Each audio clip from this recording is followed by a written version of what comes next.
The winds howled, carrying the weight of silent regrets and burden. Li Mushu stood still, an unyielding statue of stoic sorrow, while Li Xiaoran struggled against the invisible chains of fate, helpless in his grief. The bloodied figure of Li Tiangang lay motionless beneath him, a testament to their shared loss. In the deep silence, Li Xiaoran's heart trembled. His brother, his protector, was gone. Years of endless waiting, of sacrifices and hope, were for naught.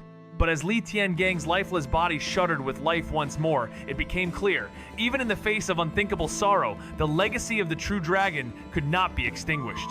With every fiber of his being, Li Tiangang forced himself to rise responsibility, fate, and the weight of the Li family's bloodline pushing him onward. Amidst the chaos of lost hope, there was still a path to walk, a legacy to uphold, and a brother to find. Li Tiangang staggered as he rose to his feet, his body trembling, but with a deep breath, he summoned his true energy to heal his wounds. Determined, he clenched his teeth. I will bring Hao back and pass on the true dragon legacy, the prosperous era father dreamed of. I, Li Tiangang, have failed him. It is only Hao who can fulfill it. His words hung in the air, yet Li Xiaoran remained unmoved, his gaze fixed on the horizon, indifferent. Li Mushu, his expression unchanged, coldly observed. The fourth one is out. This is the perfect time to strike against the demon forces. Will you lead the charge? Li Tiangang met his gaze, a hint of mockery in his voice. It won't matter. With the fifth brother leading, 2 princes, and you in the shadows, my presence is unnecessary. Father was right. If I could bend the rules for Qingqing before, I can do the same for Hao. I'm his father. What harm is there in breaking the rules for him once? Li Mushu's eyes narrowed, his gaze colder. If you had thought this way from the start, we wouldn't be in this mess. The words hit Li Tiangang like a blow, and he murmured, Second uncle, I was reckless, and hurt Hao, and you too. Please, give me a chance to make things right. The pain in Li Mushu's eyes was palpable, his gaze shifting to him with sorrow. Your father died here. Can you truly make amends for that? The question echoed, and Li Tiangang froze. How could one make amends for death? How could a broken heart ever heal? As Li Tiangang stood there, his body trembled, not from the countless battles fought in northern Yan, but from an unfamiliar fear. For the first time, he wondered if the damage he had caused could be undone. Yet, he couldn't accept that thought. His son, Hao, would surely forgive him. After all, hadn't his own father punished him for his wrongdoings, but never held any grudges? This is the way of father and son, he murmured. He will forgive me.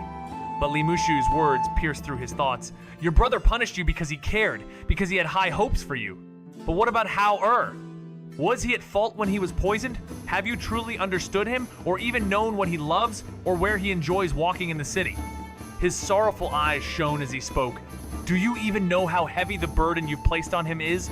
The choice your father made, naming the 9th as the true dragon, it broke him.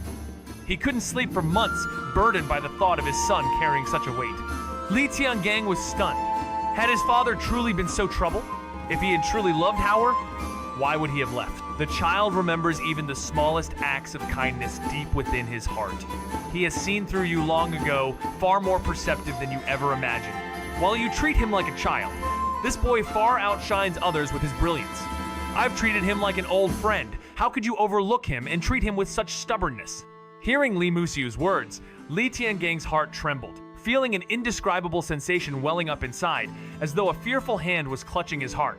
Had this been before, he might have thought Li Mushu was biased, but after all that had happened after saving Liangzhou, after seeing Hao Xian's banner rising everywhere, and hearing the young man's name whispered in awe by the Demonchi's reputation now rivaled that of seasoned generals who had fought for years, maybe even surpassing them. At only 15, he'd achieved so much, overshadowing even Li Tiangang's proudest younger brother. Now, even his father, who had fallen in battle, favored the child to the point of wanting to pass on his power, determined to bring Li Hao back. This revelation struck him suddenly, tearing away the prejudice that had clouded his mind, leaving him with a new understanding. He had been too focused on strengthening the child's abilities, neglecting the child's feelings. I must find him, Li Tiangang said, clenching his fists, his eyes brimming with a red hue. He will forgive me. After all, we are father and son. He won't hold a grudge forever. If he truly held a grudge, there might still be a chance to make amends, Li Mushu replied, his eyes sorrowful. But I fear that the child no longer even harbors resentment toward you. You never truly understood his departure. But did you know? He waited alone in that courtyard for 14 long years. What was he waiting for? How many dangers did he face, nearly losing his life when he stepped out of the Li family? We knew nothing about that. Yet, in just 1 year, he reached such heights in his cultivation. The weight of life and death, the struggle of those moments, led to his rapid transformation. Do you take life and death so lightly? The question lingered, a sharp reminder of the intense emotions coursing through one's heart when everything is on the line. Can you fathom the desperation when faced with such a fate? Only then will you understand that you have truly lost him. The thunderous realization struck him like a bolt of lightning had he really lost that child. His body froze, breath catching as the truth seeped in. No, this cannot be. He can't truly be gone. I'll bring him back, he cried, fury and sorrow mixing as he rushed forward. But Li Mushu stepped in, blocking his path. How will you bring him back? By force? The words were cold, but laced with a painful truth. I didn't speak of it before, while his spirit still lingered, for I didn't want his final moments filled with despair. But I know that child's nature. There's no chance left. His cry was desperate, eyes burning with unshaken resolve. No, that's not true! Tears fell as he screamed, his voice hoarse with emotion. We are father and son. Father and son? The words cut deeper. The bond between you was too shallow, shattered by that slap. Do you even know why he waited for you to confront her? It was because he believed you would stand by him, the same way you once risked everything to strike down the great demon. He held on to that, hoping it meant something. Li Tiangang stood there, stunned, as the weight of Li Mushu's words sank in.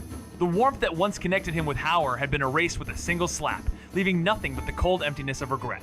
Li Mushu's sorrowful gaze pierced through him, revealing the truth Hauer had long since moved on. The bond between them had shattered, not from the bloodshed of a demon, but from a father's indifference. As the words, "the most hurtful thing," echoed in his mind, Li Tiangang's heart throbbed with pain.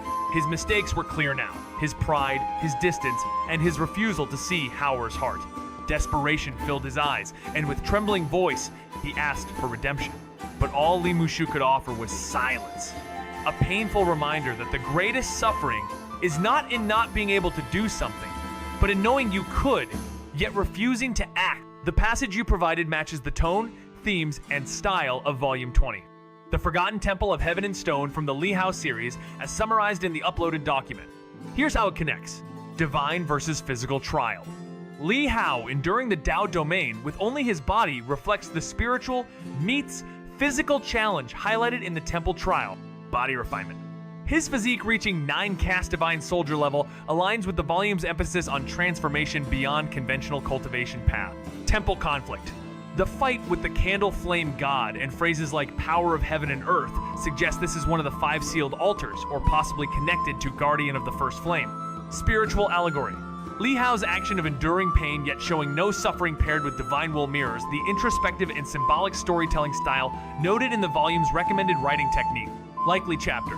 Based on the content, this scene may fall within Guardian of the First Flame, since fire, divine, endurance, and the candle flame god are central here. Or possibly just before the pen that cuts fate, as Li Hao's actions show him rejecting external support and relying on inner will and body, foreshadowing a deeper fate confrontation. Would you like me to help rewrite this scene to better match the poetic and symbolic narrative style described for this volume? As Li Tiangang was about to leave, Li Xiaoran's voice broke the silence. I will accompany you. Li Tiangang froze, his emotions swelling again. With a deep bow, he replied, Thank you, fourth uncle. It is enough for me to go alone. The child is headed to the Ji family. The ancient holy clan won't be swayed by numbers. As Qingqing's husband, perhaps the Ji family will show leniency because of this faint connection. Li Xiaoran remained silent, standing firm. It was Li Mushu who spoke next. Old Fourth, let him go alone. Li Xiaoran hesitated for a moment before turning to him. He's right. Li Mushu continued. With the Ji family's strength, who goes wouldn't change much if they intend harm. Let's hope they remember Hao is also their nephew, and don't take it too far. Li Xiaoran gazed at the knife in his hand, then lowered his head, lost in thought. Li Tiangang felt a pang of dread. His wife had told him of the Ji family's strict rules, especially against marrying outside their clan. His union with Qingqing had already broken one of their greatest taboos. Now, with the child entering the Ji family, the risks felt even greater. Unable to speak further, he resolved, Uncle, fourth uncle, wait for me to bring back Hauer. Without another word, he rushed out, his figure, a streak of golden light racing toward the great wilderness, heaven beyond the border. It seems like the passage you shared is part of a larger narrative involving Li Hao, a character navigating powerful trials in the Forgotten Temple of Heaven and Stone. This particular scene, with intense battle imagery and hints of divine and demonic forces, builds a sense of the extreme stakes Li Hao faces. Would you like to explore more about this world, discuss the characters and themes, or perhaps brainstorm more ideas for your own writing? Let me know what you're interested in. Through a dense fog, towering trees loomed, their branches twisting like ancient sentinels guarding the land. It is said that within the great wilderness heaven, miasma blankets the sky, massive beasts prowl, demons run wild, and the shadows of ancient fierce creatures stir. A voice echoed deep and mysterious. As Li Hao ventured forward, his sharp eyes swept the surroundings. The records were accurate though. Colossal beasts and demons had yet to show themselves. The damp, poisonous miasma was palpable in the air. Fortunately, his indestructible treasure body shielded him from harm. But he knew others from the three immortal realms would suffer greatly, their bodies weakened by the toxic atmosphere. Those with lesser cultivation levels wouldn't survive long at all. My mother lived here? Li Hao murmured, his mind racing. He turned to the elderly Ji family member hidden beneath his robes, seeking answers. Is there really a tribe of humans here? The old man corrected him immediately. Not human saintly tribes. With respect in his voice, he continued, we are descendants of the ancient Holy Clan. While we are born from the human race, our bloodline carries the strength of the ancient sages. With the blessing of our sacred land, we are immune to the miasma. This land could rightly be called the domain of the gods. Li Hao felt a sense of relief wash over him. It seemed his mother had lived in a place more wondrous than he imagined. As they walked, Li Hao conversed with the elder, learning his name was Ji Yun Ge. The old man spoke little of his family's past, but his respect for Li Hao was undeniable. Through a dense fog, towering trees loomed, their branches twisting like ancient sentinels guarding the land. It is said that within the great wilderness heaven, miasma blankets the sky, massive beasts prowl, demons run wild, and the shadows of ancient fierce creatures stir. A voice echoed deep and mysterious. As Li Hao ventured forward, his sharp eyes swept the surroundings. The records were accurate though. Colossal beasts and demons had yet to show themselves. The damp, poisonous miasma was palpable in the air. Fortunately, his indestructible treasure body shielded him from harm. But he knew others from the three immortal realms would suffer greatly, their bodies weakened by the toxic atmosphere. Those with lesser cultivation levels wouldn't survive long at all. My mother lived here? Li Hao murmured, his mind racing. He turned to the elderly Ji family member hidden beneath his robes, seeking answers. Is there really a tribe of humans here? The old man corrected him immediately. Not human saintly tribes. With respect in his voice, he continued, we are descendants of the ancient Holy Clan. While we are born from the human race, our bloodline carries the strength of the ancient sages. With the blessing of our sacred land, we are immune to the miasma. This land could rightly be called the domain of the gods. Li Hao felt a sense of relief wash over him. It seemed his mother had lived in a place more wondrous than he imagined. As they walked, Li Hao conversed with the elder, learning his name was Ji Yun Ge. The old man spoke little of his family's past, but his respect for Li Hao was undeniable. In the blink of an eye, the battle was over. The female demon's life was ripped apart by Li Hao's unfathomable speed. His movement was like a flash of light, and with a precise punch, he crushed her skull, sending a spray of blood across the nearby trees. Her divine soul, though still lingering, screamed in terror as it fled. But Li Hao was already ahead of it, cutting through her soul with a blade of pure energy, erasing her from existence. In that fleeting moment, the Demon King fell to the ground, her fate sealed by his unrelenting will. Hidden within Li Hao's power, Ji Yun Ge couldn't help but smile, impressed by the sheer mastery Li Hao displayed. What had once seemed like a gift of fate had now blossomed into undeniable strength, proving that Li Hao was no mere puppet of prophecy but a force unto himself. But as the battle ended, Li Hao could feel a sting on his hand, a reminder of the venom that had touched his skin, corroding it like acid. Yet, even this, he overcame with a calm breath, absorbing the life essence of the fallen demon to heal and regenerate. His flesh reborn, his path forward more certain. The great wilderness heaven had just begun to reveal its trials. After emerging from the Mo River, Li Hao's true strength remained as formidable as before the battle in Liangzhou. His physical form comparable to a divine weapon forged 7 times over. Yet, his advancement continued, a testament to the potency of the female Demon King's venom.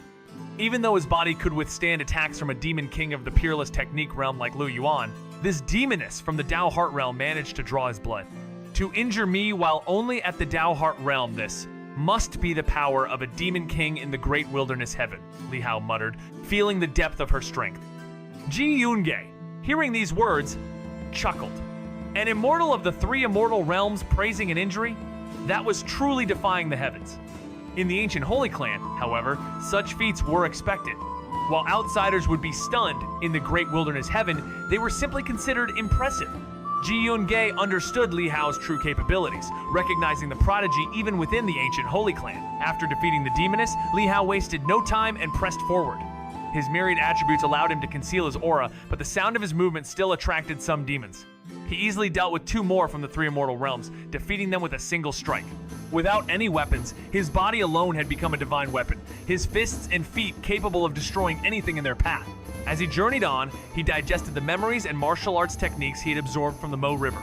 These techniques were integrated into his cultivation panel, where they evolved into new forms, such as the soul sacrifice, true demon skill, enhancing his ability to refine his physical body even faster. Ji Yun-ge guided him carefully, avoiding dangerous, forbidden areas in the great wilderness heaven. Li Hao stood still in the wild heaven ancient forest, surrounded by its ancient, silent trees. The night air, cool and heavy, carried the distant whisper of the wind through the dense leaves. As the moonlight filtered softly through the branches, he rested against the sturdy trunk of a tree, using a blade of grass to play a quiet, soulful tune. His fingers delicately shaped the grass into a harmonica, the sweet melody swirling into the night, filling the empty space around him. The fire by his side, stubborn against the dampness, flickered faintly, its warmth fighting to stay alive. Despite the challenges ahead, his mind remained focused, not on the dangers of the forest or the powerful forces that resided within it, but on the journey that lay before him to return Ji Yun-ge to his family and, perhaps, find some peace by knowing the safety of his mother. His gaze softened, lost in thought as he played, the music carrying his feelings of longing through the stillness. Meanwhile, Ji Yun-ge stood at a distance, hands clasped behind him, his eyes turned toward the distant stars. The melody, a soft and melancholic tune, deepened his own feelings of yearning. With a quiet sigh, he finally spoke, asking, "What is the name of this tune?" Li Hao, lost in the rhythm of his music, responded, "Moonlight." In the shrouded realm where time folds and spirits whisper beneath crumbling skies, Ji Yun-ge's voice cuts through the silence. "You said you didn't want to go back? Yet your music aches for home." Li Hao lifts a blade of grass from his lips, gaze distant. Longing and returning are not the same. "I miss my friends." Ji Yun-ge narrows his eyes, curiosity piqued. Were they powerful? A smile, light as mist, spreads across Li Hao's face. Some could fish, some laughed more than they spoke. They live freely, that's rare. The winds stir ancient dust as Ji Yun-ge probes deeper. In a place like the Mo River, how could you still seek joy? Don't you fear death? But Li Hao's voice holds calm truth. To abandon life out of fear is to surrender before the battle. We cultivate to live, not to forget how to live. The temple's light pulses faintly as Ji Yun-ge counters. Without power, despair is all that awaits against true darkness. Li Hao's chuckle is soft, like ink settling into parchment. And those with power? Many never had the chance to savor life. Even you, your cultivation is vast, yet here you are. Ji Yun-ge stiffens, the silence between them heavy with unspoken truths, as if the very stones remember. It looks like you've uploaded a document titled TOC22.txt with a plot summary and detailed table of contents for volume 20 of a series called Li Hao. It appears to describe a mystical adventure where Li Hao faces trials in an ancient temple, dealing with themes of fate, divine energy, and spiritual challenges. Is there something specific you'd like to do with this file? Or would you like further analysis or help with anything related to its contents? His physical prowess had now reached a terrifying level, comparable to an 8th caste divine weapon. But within the Mo River, his body was nearly as powerful as a 9th caste, struggling only in the Taiping Dao domain. Yet, each step took him closer to his true potential. Without divine medicines to rely on, he could only depend on his cultivation techniques, but they were just as effective, albeit slower. As he ventured into the crimson-hued redwood corpse ridge, an eerie sensation filled the air. The red mist sapped his strength, almost like a miasma, though it was far more dangerous, weakening his body and threatening to age or even kill him if he lingered too long.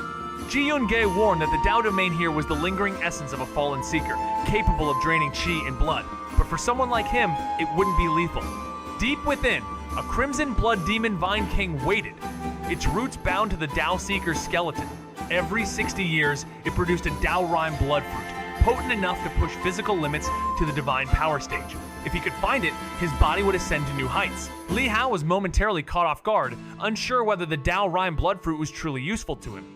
However, with the opportunity before him, he figured it wouldn't hurt to investigate. Even if he couldn't use it, perhaps it could be of value to Xianxia. As he mulled over his thoughts, a sudden rush of air signaled an approach. A man in a hurry, followed by 3 fast-moving figures, broke through the silence. The fleeing man, upon spotting Li Hao, panicked and hurriedly offered, "I'll give you the treasure, just don't block me." But before Li Hao could respond, the man lunged at him, attempting a sudden strike to his face.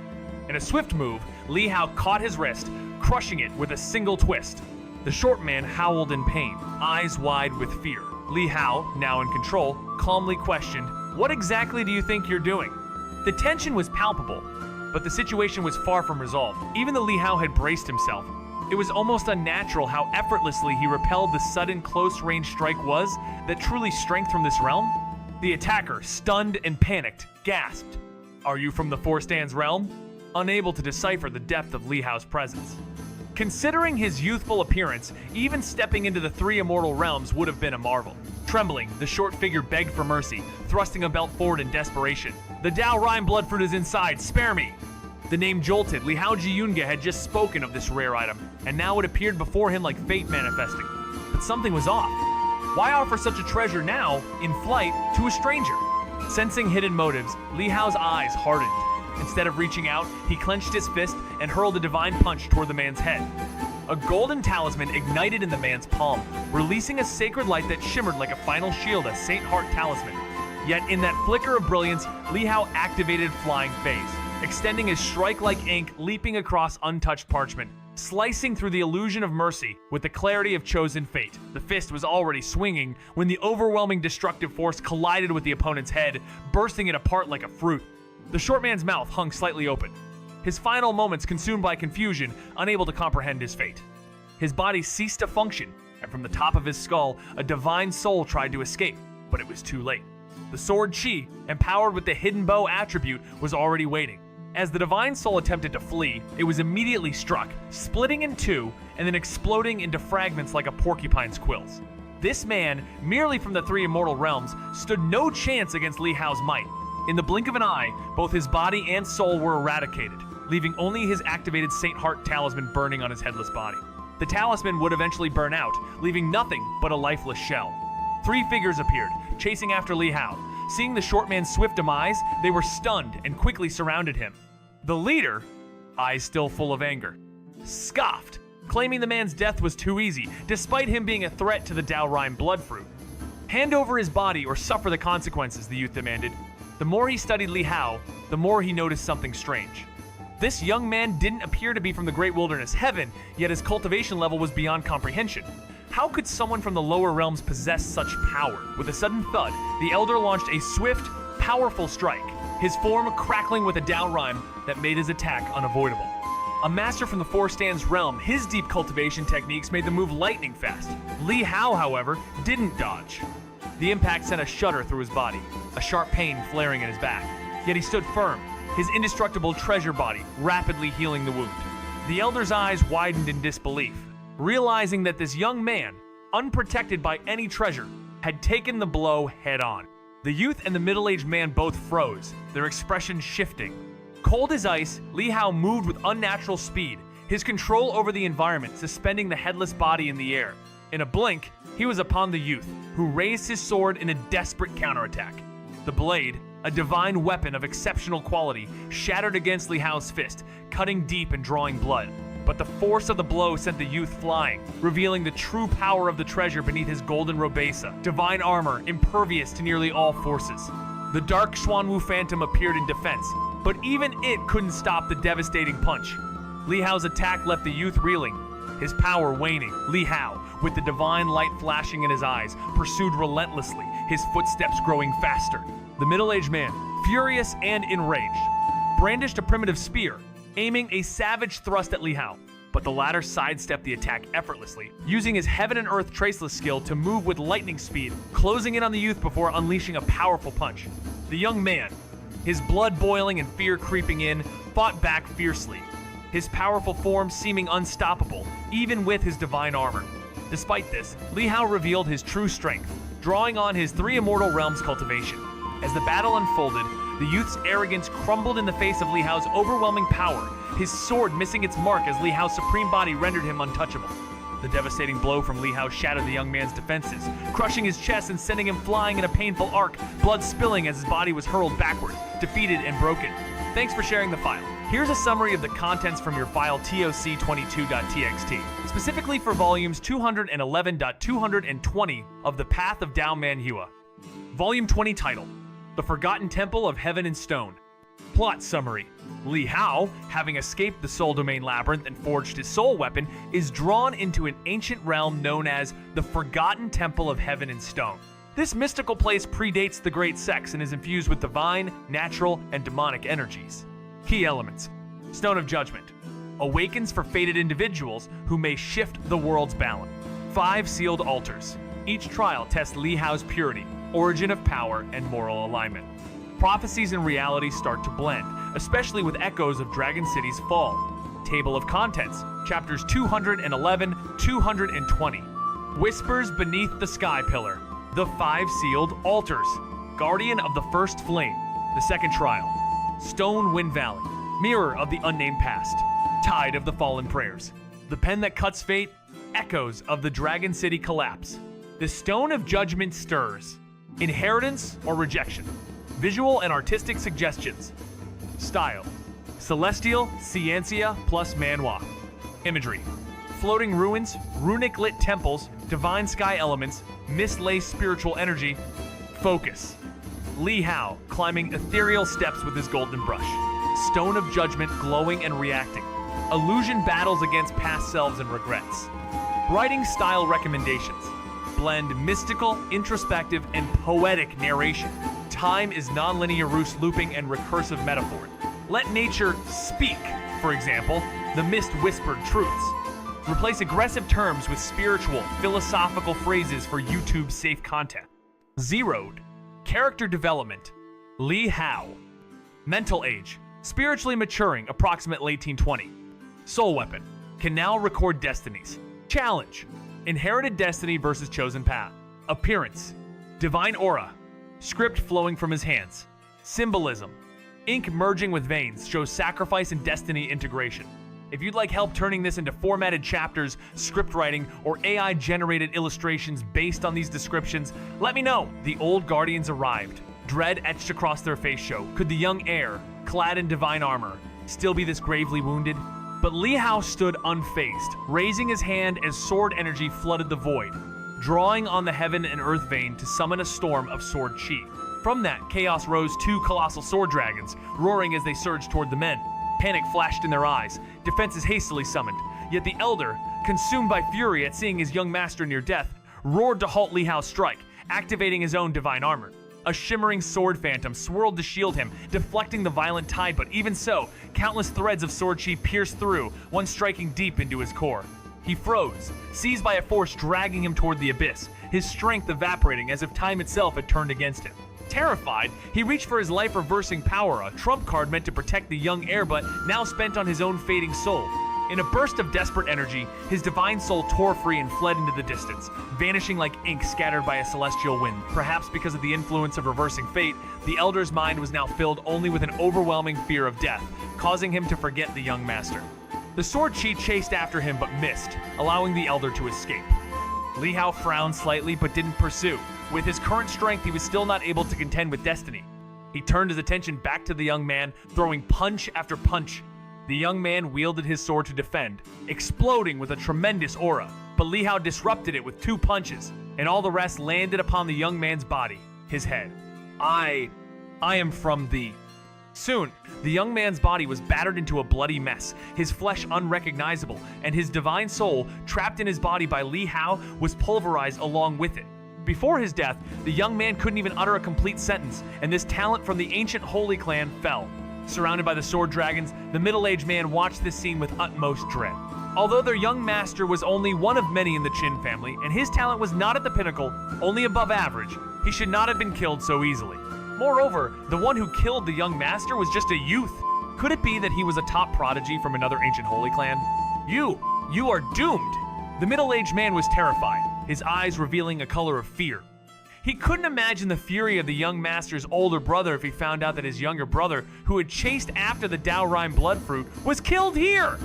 And as their protectors, they would be even harder pressed to escape blame. Li Hao, hearing the middle-aged man's words, picked up the sword that had fallen on the ground. The sword shone with a silvery sheen. its construction exquisite, containing a dim silver light. After listening to the middle-aged man, he turned his head and glanced at him, then casually tossed the divine sword.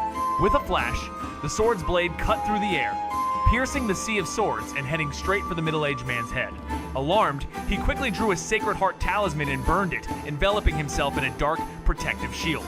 But the next moment, a resonant bell rang, and the shadow shattered, torn apart by the silver light, striking directly at his terrified gaze. In Li Hao's hands, the divine sword was unstoppable, its power far surpassing any previous display. With a single, decisive strike, the middle-aged man was cleaved in two, his soul severed and erased in an instant. "You're ruthless, kid."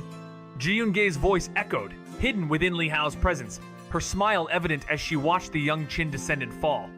A shame the one from the Defying Fate realm escaped. Li Hao furrowed his brows, sensing the potential danger of drawing in the higher powers. They likely won't retreat. After all, sending someone from the Defying Fate realm means there's more to this, Ji Yun mused. As her words settled, a plume of black smoke rose from the distant mountains, signaling the arrival of reinforcements from the Qin family. "They're coming for revenge," she said calmly, the battle far from over. The file you've uploaded contains a detailed plot summary and table of contents for Volume 20 of Li Hao, titled The Forgotten Temple of Heaven and Stone. It seems to involve a deeply mystical and philosophical journey, focusing on Li Hao's trials and personal growth as he confronts divine challenges and the remnants of ancient, forgotten powers. The narrative blends spiritual themes with high-stakes action in a mystical realm. Would you like help with anything specific regarding the contents, or do you have any questions or requests based on this? Not far from him, several other figures occasionally cast glances his way, their eyes filled with seriousness. It was said that he had already reached the limit of the Power Passage realm, grasping a state of divine power, and to everyone's surprise, he had come here as well. While everyone waited, suddenly, a trail of black smoke soared into the sky from afar. The two elders beside Qin Tianxin saw it and were startled, their expressions immediately turning grim. That direction was precisely where their second young master had gone earlier. A flicker of recognition crossed Qin Tianxin's face as he noticed it too. Usually impassive, his eyes now widened and a tremendous aura burst forth from his body, shooting up towards the heavens. "Big young master!" From a distance, a divine soul raced over swiftly. It was the elder who had previously attempted to kill Li Hao. He saw Qin Tianxin, who had just leaped into the air and hurriedly said, "Young master, someone is trying to steal the Daorime blood fruit and wants to kill the young master." "Who?" Upon hearing this, Qin Tianxin's pupils constricted. He had come here precisely to protect his brother and help him acquire the Daorime blood fruit. Now someone dared to kill his brother? All those who had come to compete were already here, none had left. Seeing that only the divine soul was left of the old servant in front of him, his face changed, and he asked, "Where is Tianyu?" I only managed to escape by using my Defying Fate ability." The old servant suddenly became somewhat incoherent, his heart filled with nervous fear. Seeing this, Qin Tianxin's eyes suddenly shot out lightning-like divine light. "You mean to say you abandoned my brother and escaped alone? Quick, great young master, please hurry and save him," the old servant exclaimed, his voice filled with urgency. The young master, caught in the Daoheart realm, was unlikely to escape danger. The servant hoped they could still make it in time. Qin Tianxin's face twisted in anger, but there was no time for petty frustration. He spun around, ready to pursue, when a figure in the distance caught his eye. A young man, in a golden-threaded robe, carrying a shimmering silver sword exactly like his brother's, but the figure was unfamiliar. It was Li Hao, who, after fleeing the battle at Liangzhou, had donned the robes of a fallen warrior as a disguise, leaving behind his ruined divine armor. As he neared, Li Hao sized up the area and observed the numerous figures scattered on mountaintops. His gaze fell upon the pleading old man, who was likely asking for the youth's help. Realizing the situation, he instinctively knew who the youth was. Qin Tianxin, seeing his brother's clothes and sword on Li Hao, felt his heart surge with rage, his icy demeanor breaking into fury. "Who are you?" he demanded, his voice trembling with emotion as two elders quickly rushed to his side. In the great wilderness heaven, rumors swirled about the existence of an ancient divine clan, sparking a stir among all present. Their eyes widened, and their minds raced. Was it truly possible? Qin Tianxin, normally unwavering, was struck with a rare moment of doubt. His ancestors had spoken of holy clans linked to ancient sages, their bloodlines intertwined with the divine. But now, here was a young man claiming to be from a divine clan. Could he truly be a descendant of gods? But gods, were they even real anymore? A conversation stirred, the air heavy with questions, yet no answers in sight. Suddenly, two elders from the Qin family stepped forward, their voices a mix of suspicion and challenge. If you're truly from a divine clan, why steal from us? Why take our treasures? Li Hao stood, unmoved, exuding a chilling confidence. He offended me, Li Hao declared, his voice a quiet thunder. The elders pressed on, but their words were drowned in the whirlwind of tension. With a swift motion, Qin Tianqian launched his attack, driven by vengeance rather than questions. His palm cut through the air, aiming to crush the arrogance of this mysterious youth. But Li Hao's eyes flashed. He slashed his sword, the fierce clash of energy reverberating, and the battle began. In the vast expanse of the great wilderness heaven, the revelation of an ancient divine clan left everyone in awe, expanding their perception of the world. Qin Tianqian, stunned by this claim, was thrown into confusion. His elders had never spoken of such a clan, only mentioning the ancient holy clans, whose lineage traced back to ancient sages. Could this young man truly be a descendant of gods? But where were the gods in this world? They had never even heard of such a thing. Tensions escalated as two elders from the Qin family, unconvinced by Li Hao's intimidating presence, confronted him. With fiery words and suspicion, they demanded answers, questioning his motives for stealing their clan's treasures.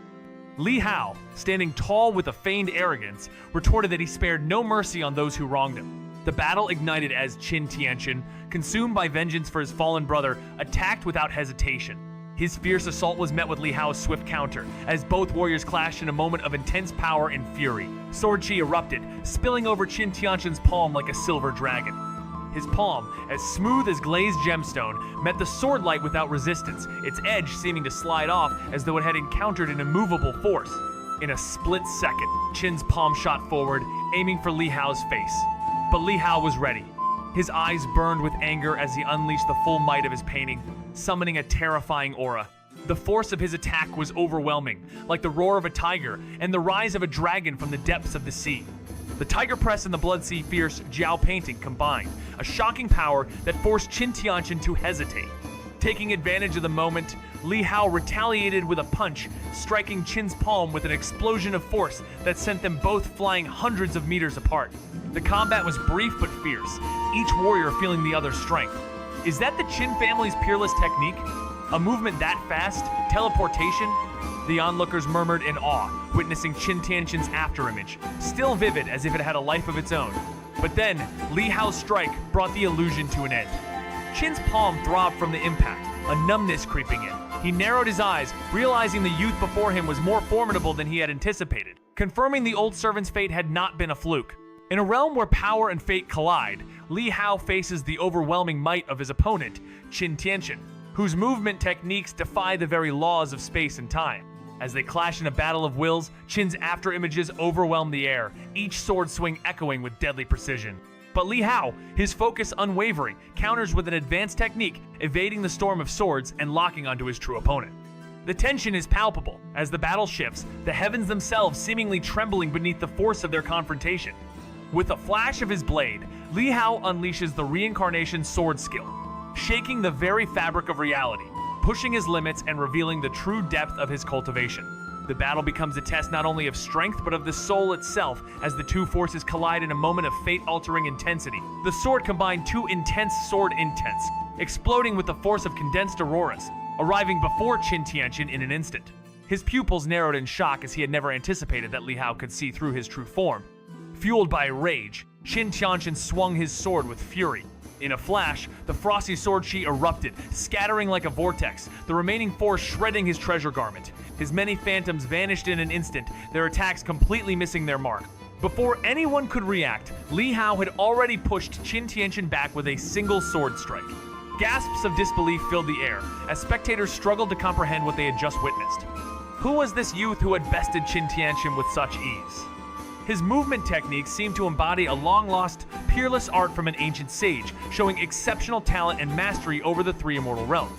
The murmurs of amazement grew louder, with some even speculating that this young man could be a prodigious being from a divine race. It was clear that this prodigy, who could effortlessly defeat those beyond his realm, had turned the tide against a formidable opponent, leaving the crowd stunned and in awe of his cultivation. Even those with extraordinary prowess, who once viewed Qin Tianqian with great caution, now looked upon the scene with shock, unable to fathom the events unfolding before them. With a violent clash of sword chi, Qin Tianqian felt a shock reverberate through his arm. The force his opponent wielded was no less than his own. If anything, it seemed even greater.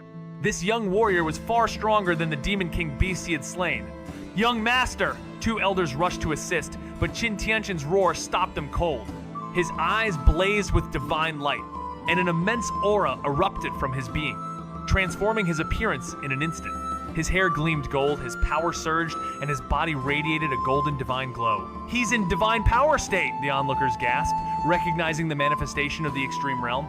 In the great wilderness heaven, only prodigies like Qin Tianqian could achieve such a state, a feat even the royal family of the Daiyu divine dynasty could not reach. His transformation into the divine power state granted him tenfold strength, his golden hair billowing as his eyes burned with a fierce, deadly intent. The one who had pushed him to this point was the very beastly demon king he had once slain. Die. No longer holding back, Qin Tianqian's sword blazed with a radiant light as he unleashed a devastating strike. The Dao's tune echoed as the sword surged with unimaginable force, resembling a frosty true dragon, roaring as it soared toward its target. But Li Hao, too, showed no hesitation. In a flash, he entered the divine power state. His strength soared tenfold, and his chi force surged with unmatched vigor. Word! Spectators watched in awe as Qin Tianqian radiated divine light, but when Li Hao transformed into the figure of a young deity, the crowd exploded in astonishment. The young man had reached the power limit realm. Qin Tianqian couldn't help but feel a flicker of shock. Reaching this level wasn't easy. He had spent countless years absorbing the finest heavenly treasures and refining his body to match the strength of an ancient beast. Most ordinary cultivation techniques could only push 1 to 1/10 of that power. Boom! Li Hao, now fully immersed in his divine power, struck with overwhelming speed. His sword shattered Qin Tianqian's attack before he rapidly closed the distance, appearing right in front of his opponent with a swift, untraceable movement. A thunderous roar echoes as the half-step invincible fist strikes, sending shockwaves through the air, crushing his opponent's face and sending him plummeting to the bottom of the mountain, leaving a massive crater in his wake. Li Hao doesn't hesitate. He plunges downward, relentlessly pursuing his adversary. Don't harm the young master. The two elders, their faces pale with fury, rush to intercept him, unleashing their formidable peerless techniques. Though they are in the ultimate study realm, bound by duty to protect Qin Tianqian, the threat remains. Even though the young master has grown in strength, rivaling those in the ultimate study realm, he still faces danger in this volatile land. Li Hao, however, is undeterred. Drawing power from the very veins of the earth, he exhales a breath of immortal chi, which swells into a torrent of force, matching his sword's deadly arc sword extreme spring and autumn. His sword intent, tearing through the air like the shifting seasons, aims to dismantle the two elders, but they counter with equal ferocity. Their peerless techniques clash with his sword, shaking the very air, but even they are forced into a brief retreat. As Li Hao pushes forward, the elders, now desperate, unleash their most potent techniques, combining them with their martial arts in perfect harmony techniques only they can truly control. The fight escalates, the air crackling with energy as the forces collide. The spectators below, their voices stolen by the sheer intensity, can only watch in stunned silence. Who was this youth? Barely a teenager, he was fighting 1 against 2 in the ultimate study realm, and he was fiercely relentless. Bang. On the ground, Qin Tianqian burst from the dust, his golden hair disheveled. Though in a state of divine power, glowing bright as a deity, he still looked disheveled. He roared as he charged full speed at Li Hao, and the 4 of them suddenly engaged in a chaotic battle. Clang! Qin Tianqian used the 3000 movement technique as fast as a thunderclap, taking advantage of the moment Li Hao's momentum waned, and struck his back with a sword. But the bisecting he had imagined did not happen. His brother's treasure garment had been torn in the battle, revealing Li Hao's red-gold body. The sword light struck, but only left a shallow blood mark. What? Even with Qin Tianqian's temperament, he couldn't help but be briefly stunned. Clearly, this scene far exceeded his expectations, astonishing him. His sword was a peak 9-cast divine weapon, yet it only inflicted a superficial wound on Li Hao? Li Hao felt pain on his back, his eyes turning cold. Ever since his body became comparable to an 8-cast divine weapon, he had seldom been injured. Keep in mind, even during the 7-cast, when the ultimate study realm's Lu Yuan used his unique technique, the Limitless Thunder Dao, he could only blast open Li Hao's skin. Now, at 8-cast, it was very difficult for someone in the ultimate study realm to hurt him. The battle intensified as Li Hao clashed with the two elders. Their strikes barely scraped him, but the true threat emerged when one of them wielded a 9-cast divine soldier weapon. Though Li Hao's 8-cast divine power protected him, the strike could have torn his flesh apart without it. His focus shifted, no longer distracted by the elders, as he propelled himself toward Qin Tianqian. Harnessing the power of heaven and earth, even a mere fraction amplified his aura, preparing propelling him to Qin Tianxin in the blink of an eye. Qin Tianxin, shocked at Li Hao's hidden strength, quickly activated his Saint Heart talismans to boost his defense and speed, narrowly evading the initial blow. But Li Hao, relentless, tapped into his full power, accelerating his movement technique even further. Their swords met with a violent clash, and the divine sword cried out under the force, its soul trembling as if on the brink of disintegration. Qin Tianxin attempted to retreat with his 3000 movement technique, but Li Hao's punch followed, reaching farther than expected due to his flying phase attribute. In the blink of an eye, the punch landed, shattering Qin Tianxin's head. Blood sprayed in a golden red arc, and silence fell over the crowd below the cliff as they witnessed this shocking turn of events. Amidst the chaos, a young figure clad in torn armor and wielding a silver sword stood defiant, facing two cultivators from the Peerless Technique realm. His body, battered with wounds, healed instantly, showcasing a miraculous regeneration. The Saint Heart charm, blocking the strike meant for Qin Tianxin, could only withstand the force of a mere Dao Heart realm attack. Li Hao's overwhelming power shattered it, exceeding its limits. As the elders of the Qin family rushed to protect their master, unleashing their secret techniques, the atmosphere thickened with impending doom. Li Hao's aura surged, unleashing a furious wave of swords, striking relentlessly. Even with his head severed, Qin Tianxin's body, resilient as ever, began to heal under divine energy, shrinking away from his divine soul, knowing that Li Hao was prepared for mutual destruction. In a final, desperate act, Qin Tianxin unleashed the power of defying fate. The forces collided violently, sending Li Hao crashing into the ground. But from the shattered earth, he rose again, glowing with divine flame, unyielding. His body was marked with red gold divine blood, staining his tattered treasure garment. Yet his wounds had already healed. What a monstrous form! The crowd was in awe, considering him nothing less than a weapon of the divine. Could even the greatest cultivators of the Peerless Technique realm not wound him significantly? His aura was that of the three immortal realms, yet his presence felt far beyond. A celestial scion from an ancient divine clan, perhaps? As they recalled the words spoken by Li Hao earlier, the realization hit them: the great wilderness. Heaven might hold secrets beyond their comprehension, where an ancient clan lay hidden. He's not dead? The two elders couldn't believe their eyes as Li Hao rose again, their previous strikes seemingly powerless. "Young master, run!" one elder urged, his voice filled with urgency. The other realized the situation had shifted drastically. Continuing the fight would be reckless, especially with the young master drained of energy. "If I, Qin Tianxin, don't defeat you, I'll no longer be human." Qin Tianxin's eyes burned with fury, his brother lost and one life already spent. His rage was contained, but deep inside, a promise to himself was sealed. Without hesitation, his divine soul enveloped the fallen body and fled into the distance, one elder covering their escape while the other charged forward. The elder's body surged with power, veins throbbing as his divine soul ignited, using the secret technique of his clan. His form blazed like a sun, radiating force in all directions. Li Hao, sensing the looming threat, hesitated, aware that this was the final, desperate counterattack of an elder from the ancient lineage. With resolve, he tapped into the heaven and earth vein, drawing upon a greater force, but pushing his body to its limits, risking rupture. The two clashed, a storm of divine energy, sword light, and thunder shaking the earth. After a fierce exchange, the elder, his strength waning, fell into decay as his soul burned out. Yet, he summoned one last surge of power, causing the ground to tremble. But it was futile. Li Hao's sword cleaved him in two, his flowing silver divine sword now chipped and battered, but still deadly. With cold precision, Li Hao extracted the essence of the elder's body, using it to refine his own power, erasing any trace of the elder's existence, ensuring no secrets of his cultivation were left behind. Li Hao's eyes scanned the crowd from the edge of the cliff, sending a chill down the spine of those watching from afar. His presence alone struck fear into the hearts of many, a young warrior who had just obliterated Qin Tianxin and his brother. Even the strongest of the Qin family couldn't bring him down. With every moment, his power only grew stronger, a beastly force that seemed unstoppable. His aura pulsed with an intimidating sense of invincibility, and as he stepped forward, the onlookers trembled. Some, unable to bear the weight of his power, turned to flee, eager to spread word of the rise of a divine heir from the great wilderness. Ji Yun-gei's voice echoed in his mind, urging him toward the Crimson Bloodvine Demon King's weakened form.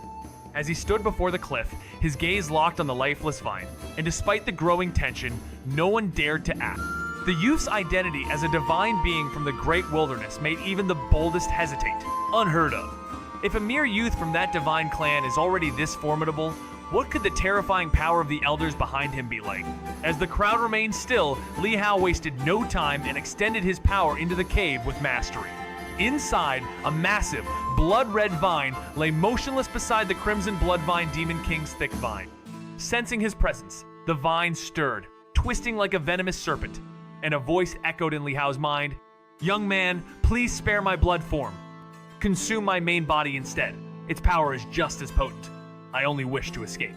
Li Hao raised an eyebrow, wondering if this was the voice of the Crimson Bloodvine Demon King. "Why shouldn't I consume both?" he retorted. In desperation, the Demon King threatened, "If you do, I may not defeat you, but I will destroy my main body and tear apart my blood form before you can reach it, leaving you with nothing." Li Hao's gaze sharpened, knowing that securing the blood form wouldn't be easy. In a battle between tribes, the Demon King might have tried to escape amidst the chaos. But here, in front of Li Hao, there was no hope of such an outcome. After considering his options, Li Hao calmly stated, "I'll try your main body first, then, don't resist. Swear on your Dao heart to spare my blood form, and I will not resist." The Crimson Bloodvine Demon King murmured, careful with its words, "I have yet to condense a Dao heart," came the calm response. A moment of realization hit the Demon King. This youth before him was not even at the Dao realm yet, only at the three immortal realms. "Then, give your word based on martial arts." Li Hao's expression turned colder.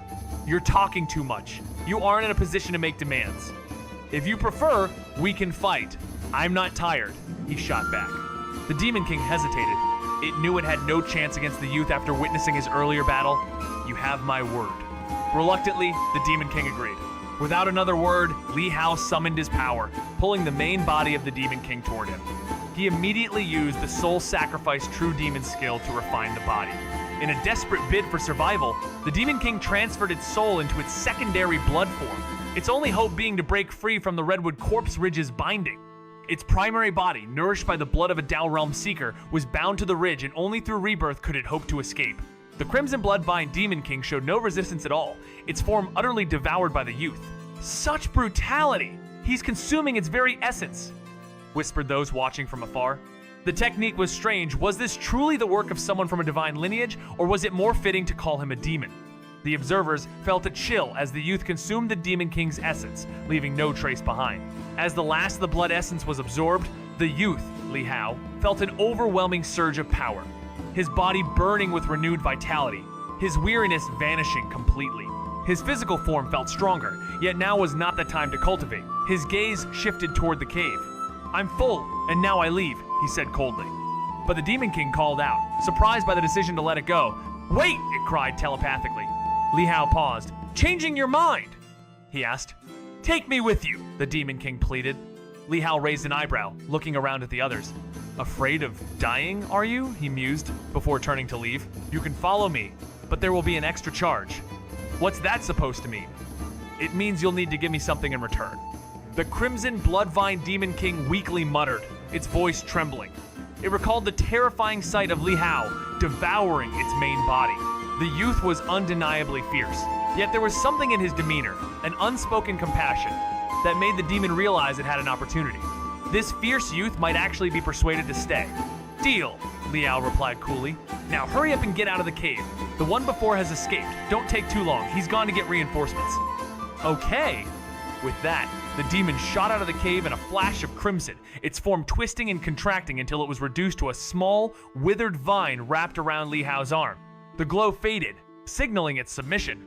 The onlookers watched in awe, disbelief etched on their faces. "They didn't even fight and it's already submitted," one of them gasped. "Is this vine demon that quick to understand the situation?" another added. "It looks like they made a deal without a word," one whispered, piecing it together. "The demon's probably using the youth to escape." The Crimson Bloodvine Demon King, in the midst of fierce struggles, can't underestimate the youth before it. A force not easily shaken. A bitter taste accompanies Li Hao's actions as he swiftly moves, leaving pursuers behind, their plans to ambush him dashed by his speed. As the agreement with the Demon King unfolds, an odd transaction happens, but the moment carries a weight of unspoken understanding. Li Hao's body surges with power from the vine, but it's clear only a deeper, fuller devouring would bring the true strength. Moving through battle-scarred lands, Li Hao easily dismantles foes and refines his body, his power becoming akin to a divine weapon. The path ahead grows clearer as the trials of strength and resolve stretch on, challenging his will and pushing him closer to the heart of power itself. In the depths of the Tao domain of the Grand Tao of Peace Realm, even Li Hao found himself struggling to keep up.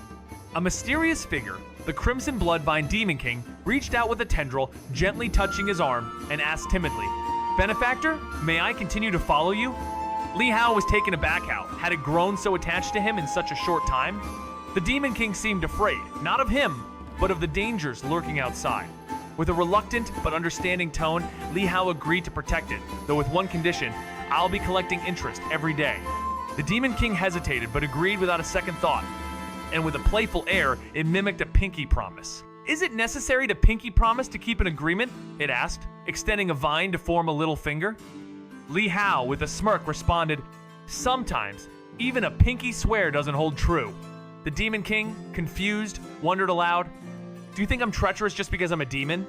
In that moment, Li Hao's journey seemed less about his own power, but about the bonds, whether pure or cursed, that were forming around him. Deep within the ancient Redwood Corpse Ridge, something was awakening, something that had witnessed centuries of battles and strange events. It had always remained hidden, observing the conflicts between powerful clans seeking the Dao Rhyme blood fruit. Yet, in its heart, a yearning to explore the outside world began to grow. This had been its prison, never knowing life beyond its borders.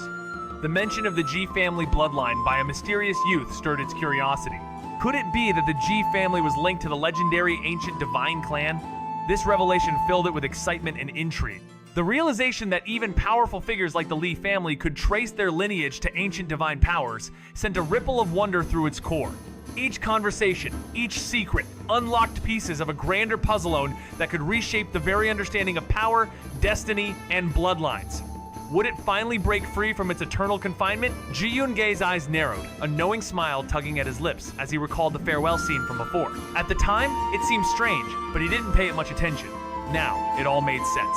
His thoughts raced, and he couldn't help but acknowledge the bond between Li Hao and the Ji family, realizing the truth that had eluded him. Looking at Li Hao, Ji Yun-gei saw the same bloodline aura he had sensed earlier, but now it was clearer than ever. Li Hao truly was the child of the girl he'd once known. "Don't worry too much," Ji Yun-gei assured him. "Though our family forbids marrying outsiders, and those who break the law face terrible consequences, there are always exceptions. You, with your incredible talent, could find a place here in the Ji family, no doubt." Li Hao's expression shifted as the realization hit him. The woman from Northern Yan, the one who had challenged the Holy Palace and returned to the Ji family, was now imprisoned. Ji Yun-gei's voice softened, his gaze turning to Li Hao, his pride evident. "With your cultivation, you would stand out among our people. In my time, you would have been the brightest star." Li Hao, still so young, already stood at the pinnacle of the three immortal realms, a prodigy by any measure. With the divine power he had mastered in the great wilderness heaven, he was a force to be reckoned with, and Ji Yun-gei knew that his potential had yet to be fully realized. "Once we're in the Ji family's domain, I'll have something special for you as well." Li Hao's heart was heavy as he looked up at the wise figure before him. "Senior?" he asked, his voice low. "If a woman from the Ji family is imprisoned for marrying into another family, how can she be freed?" Ji Yun-gei's expression softened, a quiet sorrow filling his gaze. Li Hao was not interested in the gift he'd been offered, only concerned with his mother. The years had passed, yet his longing for her remained clear in his eyes. "Your mother, Ji Qingqing, is a high-ranking member of the Ji family. If she had come from a lower branch, she might have faced a much worse fate. But since she is of pure blood, she has only been imprisoned," Ji Yun-gei explained, the weight of his words settling between them. Li Hao felt the relief of knowing his mother's life was not forfeit, but the path to her freedom was far from easy. "To save her," Ji Yun-gei continued, "you must rise to the top of the Ji family's ranks. Once you prove yourself the greatest of talents, you'll gain the power to release her." As the words sunk in, Li Hao understood what was at stake. He had not come here to be entangled in the affairs of the Ji family, but his mother's plight had changed everything. With a heavy heart, he steeled himself for the trials ahead, determined to seek the answers and power needed to secure her freedom. Li Hao had journeyed across nearly half the expanse of Liangzhou, slaying fierce demon kings and ancient beasts along the way. His strength grew with every encounter, and his body, tempered by the blood of his enemies, became as mighty as the 9-caste divine soldier. With relentless determination, he ventured into the vast wilderness, a fierce force of nature that seemed unstoppable. Eventually, he arrived at the heart of the Ji family's territory, where dense forests, towering cliffs, and a majestic lake greeted him. Ji Yoon-gae's voice quivered with excitement as he spoke of fulfilling a long-held desire. Li Hao, ever observant, scanned the area, searching for signs of life but finding none. "This is the place?" he asked, his voice cutting through the silence. Ji Yoon-gae's ethereal form stood beside him, gazing into the distance, as though inhaling the familiar earthy scent of his ancestral home. Yet, without a body, he wasn't sure if he could truly feel it. Ahead lies the barrier of our Ji family's sacred mountain. Only those with the Ji bloodline may enter. Others must pay respects first. Do you see over there? He pointed toward a distant peak where ancient characters were carved. Ancient Ji family. It was unmistakably their domain. Thank you. My wish is fulfilled. Ji Yoon-ji turned toward Li Hao, his gaze sincere and earnest, filled with gratitude. He had promised a gift for bringing him home, and now, he extended his hand, twisting the fabric of space. A black tether formed, radiating the ominous aura of the Mo River. As it cracked open, two monstrous figures tumbled out, serpentine and lion-like, one with red fur, the other silver. Li Hao's expression shifted in alarm, recognizing their presence. Candle Flame God! The Candlefire God couple, whoa, formidable demons are not dead! However, they lie unconscious, their original forms sealed in a faint. Their once immense power now reduced, their auras weakened and their sizes shrunken. These demons share the bloodline of the Great Yin Luminous, born as twins from a singular essence. When one reaches the half-step Taiping Dao realm and merges with the other, they become a true Taiping Dao realm entity, vastly stronger than what Li Hao has encountered in the Mo River. Ji Yoon-gae warns Li Hao that with his current abilities, it will take years of cultivation before he can face such a being. Even if their full strength is not accessible, the lingering regrets of their past life limit their power. Yet, the potential of these demons is immense. Xianxia united and cultivated separately again, they could achieve the profound hearing of the Tao. Despite the danger they pose, Ji Yoon-gae offers the Candlefire God couple as a gift, a rare and valuable prize. Li Hao, both grateful and cautious, reflects on the immense power and potential they still hold, pondering their future as potential allies or perhaps something even more. Li Hao stood still, absorbing Ji Yoon-gae's words. With a knowing smile, Ji Yoon-gae reassured him, "Don't worry, I've used the remnants of Mo River's power to erase their memories and replace them with yours. When they awaken, they will see only you and recognize you as their master." He continued, "However, demons have their own spirits. While they may serve you, they may also rebel. You must nurture and tame them carefully." The weight of the responsibility hit Li Hao as he realized he was to become the master of the Candlefire God couple. Taming a demon king was no easy feat, as evidenced by the ancient history of the Tan Palace and the Xia family's famed ability to tame such beings. If he succeeded, the couple, as powerful demon kings, would become mighty allies, their combined strength rivaling even the Buddha himself. Ji Yoon-gae's voice snapped him back to reality. "I've shown you how to use the Qiankun Jade Belt. Keep them there for now. Their physical forms are weakened, but once you gain recognition from the Ji family and become one of the chosen, you can send them to our sacred land for healing." Li Hao understood that the journey ahead was full of peril and trials, but the potential of the Candlefire God couple could tip the scales in his favor if he succeeded in taming them. The small world inside the Qiankun Jade Belt was vast, resembling the space created by those in the Defying Fate realm. It was a perfect haven for the Candlefire God couple, whose bodies had suffered great harm. Finally home, Ji Yoon-gae sighed, his worries fading as he took in the scenery. As his obsessions lifted, Li Hao felt a warmth in his palm, and the golden Mo River paper fluttered before him. Ancient characters appeared, marking his achievement, 100,000 merit points, unlocking the Merit Treasure Vault. His ranking surged to the top, surpassing Wang Zhendong, who had barely reached 9,500 merit points. The golden paper displayed a new message. The Merit Treasure Vault was now open, and Li Hao could enter to exchange his merit points for priceless treasures. With a thought, he found himself within a golden palace, surrounded by treasures imbued with the essence of the Great Tao. His gaze was drawn upward, where the names of these treasures left him in awe, each more astounding than the last. Li Hao's eyes widened in disbelief. Before him, an extraordinary collection of merit treasures lay on display. The Sword Heart, a state of mind, was available for exchange.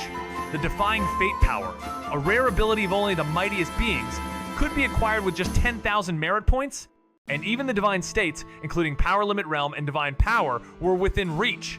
Unbelievable! These legendary items, once nearly impossible to obtain, now sat in Mo River's Merit Treasure Vault as if they were mere commodities.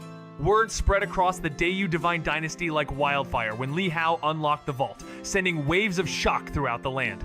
The golden light from a special announcement revealed that the first person to gather 100,000 merit points had just unlocked these treasures, but what really astonished people was the hierarchical system. Depending on one's merit points, they could view treasures far beyond their reach. The Sword Heart and Grandmaster's Heart were now within sight for those who had only accumulated a modest amount of merit.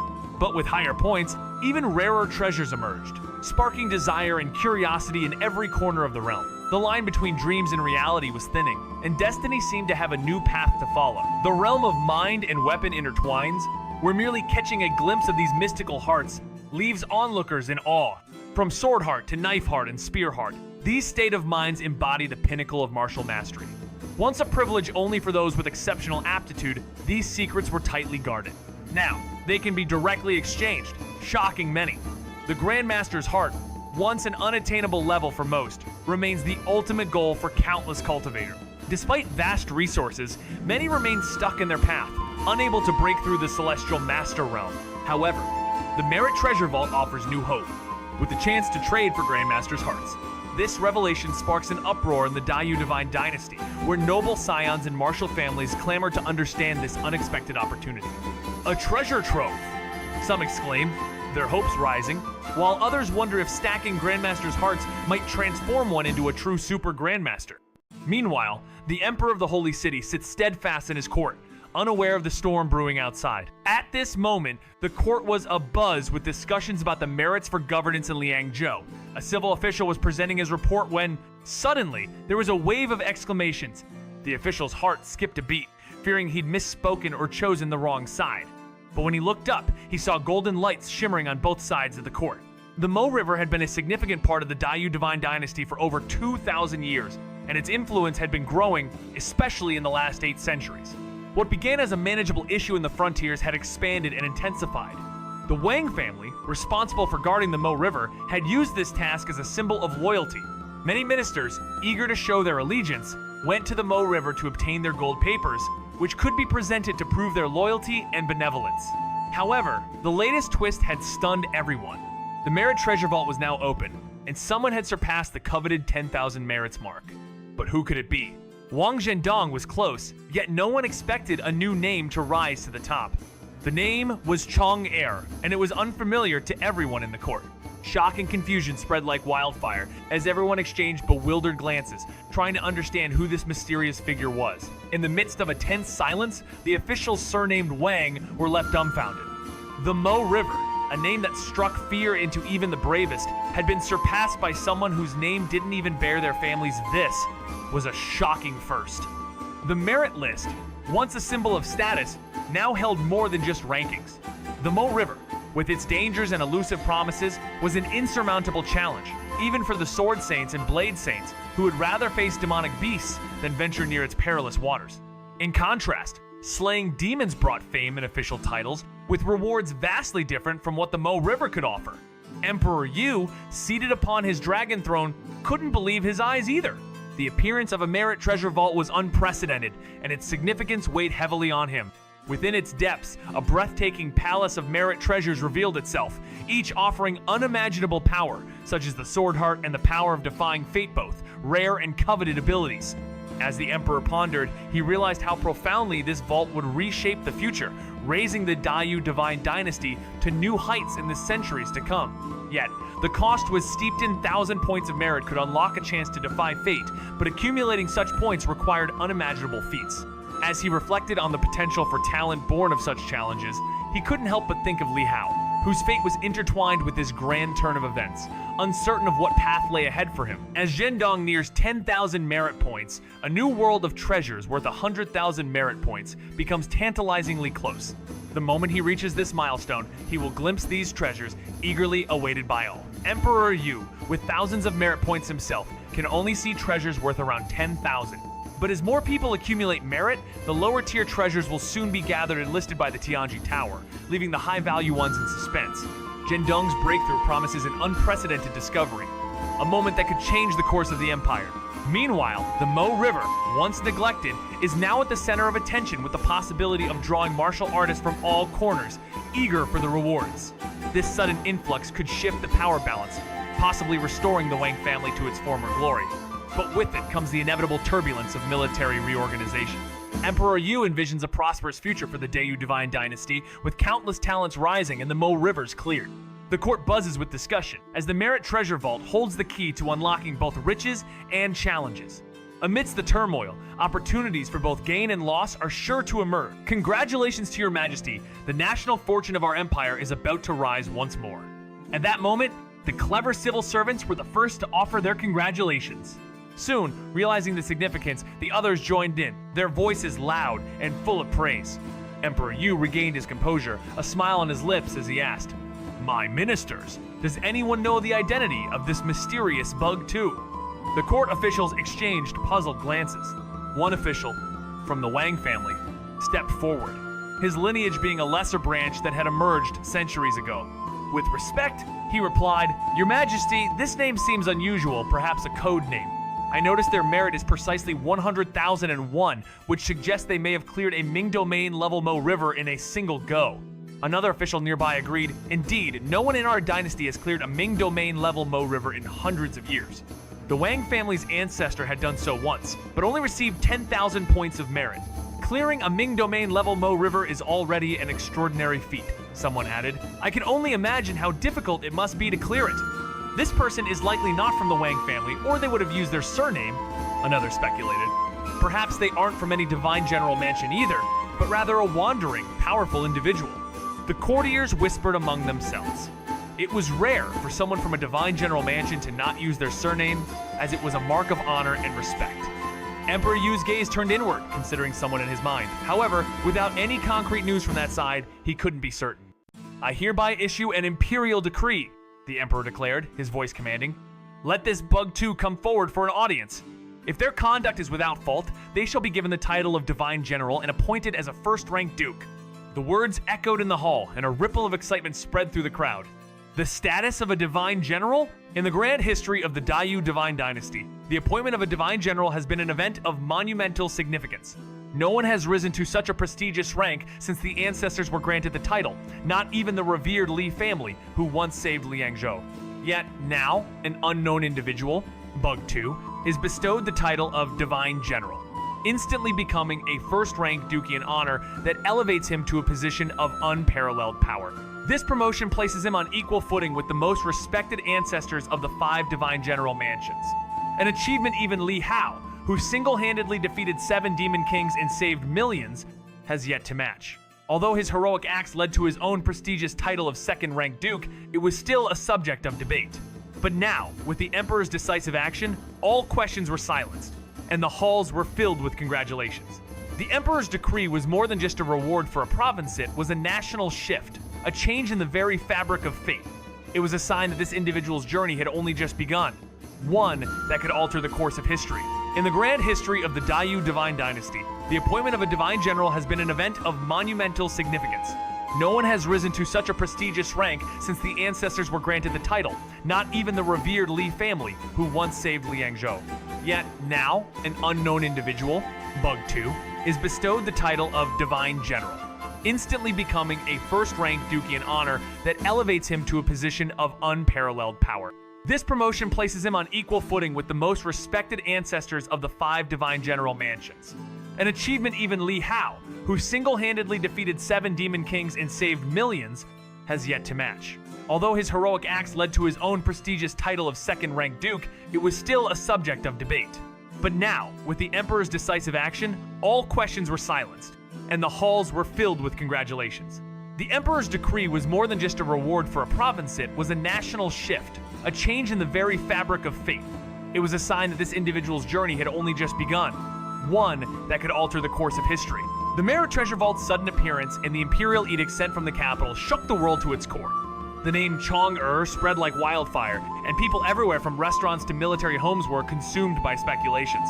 This mysterious figure was at the heart of many conversations, with rumors swirling about their possible identity, from sword saints to knife saints. After centuries of stability, the Dayu Divine Dynasty had not seen a new Divine General, but now, whispers of a 6th Divine General Mansion began to circulate. In the Wang family, the moment the Merit Treasure Vault opened, their residence lit up with golden light, and the entire family was thrown into a state of chaos. Among them, a lady practicing swordsmanship paused, stunned by the message in her hand. The more she delved into the vault's significance, the clearer it became the fate of the Dayu divine dynasty was about to change, and so was the Wang family's future. She glanced at the merit rankings, her eyes locking onto a familiar name. A year ago, Chong was a grandmaster who had single-handedly destroyed a Ming domain level Mo River. Now, could he have cleared a Mo River at the Ghost Town level? Such a feat would instantly grant him 100,000 merit points. The more she thought about it, the more she realized he wasn't just a grandmaster he had to be at the Four Stands realm. Maybe even the Grand Tao of Peace realm. Could it be Buddha Master? She mused, but quickly dismissed the thought. No, it had to be someone else. As her mind raced, she knew the opening of the Merit Treasure Vault meant her Wang family would no longer need to make sacrifices. With their strategic control over Mo River locations and intelligence, they would soon become a coveted place for many to visit. This Chong is a true benefactor to our family, she thought with a spark of excitement in her eyes. Days later, in the main hall of the Black and White Hall of Tan Palace, the Imperial Edict had spread across the land, and by the time it reached Qingzhou, Song Yufeng stood stunned. He had heard of the Merit Treasure Vault, and the Mo River challenges it brought, but the accumulation of merit points was no easy task. To exchange 100 points for a Sword Heart required destroying a Ming Domain level Mo River. What could Chong have achieved now? In the mystical realms of martial arts, the challenge of battling Mo Rivers at the Ming Domain level is no simple feat. Even those of the Grandmaster realm would find it nearly impossible to destroy these formidable forces, unless by pure chance they encounter weaker versions. To defeat the lowest tier of remnant Nian Mo Rivers, 100 must be obliterated, an almost impossible task in itself. After all, the chances of even finding 100 of these Mo Rivers are slim, making the pursuit of 100 merit points far from easy. Those Grandmasters capable of facing Ming Domain level Mo Rivers, or the revered immortals, have long integrated profound martial arts into their very being, where internalization, the embodiment of love and focus, becomes the key to unlocking their divine potential. Without this focus, reaching the Grandmaster level and breaking through the gates of heaven would remain an unattainable dream.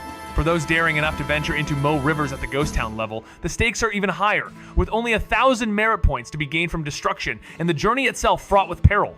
10 attempts are required to exchange for a life against fate, a risky venture that could claim the very lives of those involved. Yet, even this comes with its own set of challenges. Finding and destroying lower-level Mo Rivers may seem like an option, but it too faces limitations. Soon, one might expect the imperial capital or influential families to introduce systems that could regulate access to these Mo Rivers, with queues and restrictions becoming the new norm, as their destruction causes them to vanish for years, if not decades. The Mo River, once a troublesome force, has now transformed into a revered source of merit. The lower Mo Rivers hold greater rewards, yet clearing them is a daunting challenge, seemingly unaffected by cultivation levels but influenced by other unknown factors. Even a Four Stands Realm warrior may fail to clear a remnant Nyan Mo River without the right method. Consequently, many powerful individuals, in their rush to accumulate merit, opt for the quick but less rewarding method of simply destroying the Mo River, causing it to vanish. However, this approach yields minimal benefits, and as the Mo Rivers disappear, the Merit Treasure Vault risks becoming a hollow, empty mound of treasure. Nonetheless, in the grand scheme, the Mo River issue has been resolved. The Mo River Authority, once powerless, now finds itself a lucrative endeavor driven by new interests. While most of the items in the vault can't be exchanged, they still provide significant benefits, enhancing the overall strength of the Dayu Divine Dynasty. What was once a void filled with soldier lives is now transformed into a vital resource. It's no wonder that His Majesty, in a rare gesture, bestowed the title of Divine General, marking the first time in centuries that such a title was conferred. Song Yufeng, pondering the recognition, thought of Li Hao, whom he and others in the Tan Palace, including his granddaughter, knew to be the real identity behind the newly titled Chong Li Hao had previously cleared the Fengshan Mo River, and upon further investigation, it became clear that this was the same Li Hao. After Li Hao's journey to Liangzhou and Song Chumo's assistance, the battle in Liangzhou solidified his reputation.